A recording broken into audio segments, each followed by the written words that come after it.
Hi there, my loves. This is Jana here and Tiger. Welcome to my channel. Welcome to my kitchen.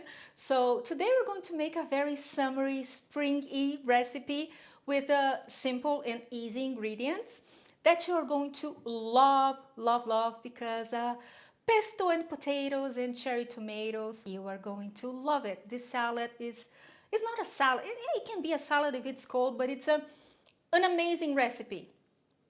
I'm salivating just talking about it, so you have an idea of how good it is. So let me show you how I put it together. First, you're going to get baby potatoes and boil it in water with salt until they're soft. Now, we're going to make a cherry tomato confit, which we have made before.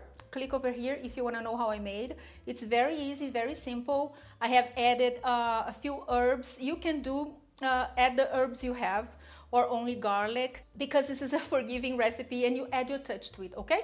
Add the herbs you have on hand and make it like a little bit firmer, not so soft, because the potatoes, although they are cooked and soft, they are a little bit firmer, so the textures don't fight, you know what I mean? They contrast, but they don't fight. That's what I mean, okay? And now to the pesto.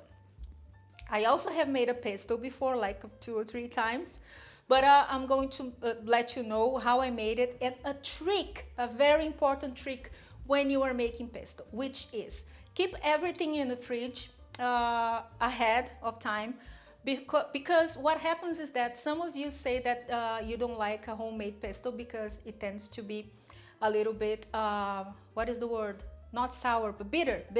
But you know why?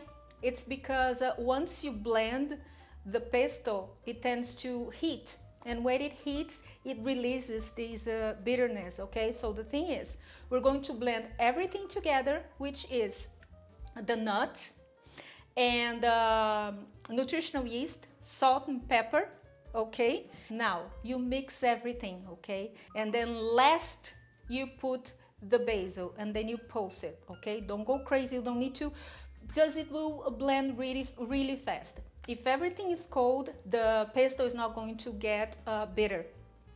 And you're going to thank me later, because it will also keep that very deep, beautiful, bright green color, all right?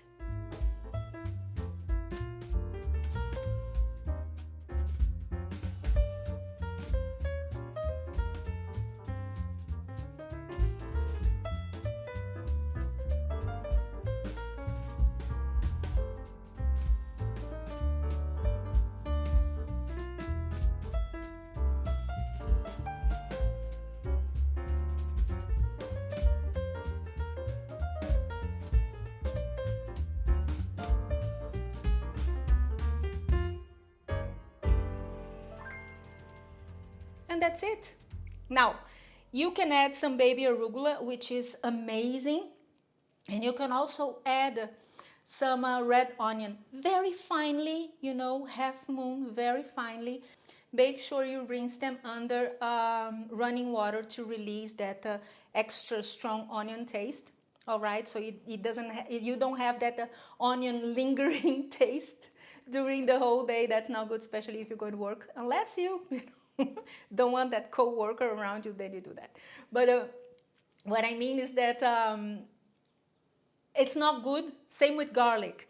When those two tastes come in the front, it's supposed to be on the back, on a background. Okay, so my English today is not so good, but okay. You forgive me, right? Now, ready. You can have it cold or warm. I prefer it warm. And this is it for today. This is it. It's so amazing, isn't it? Make it and let me know, okay?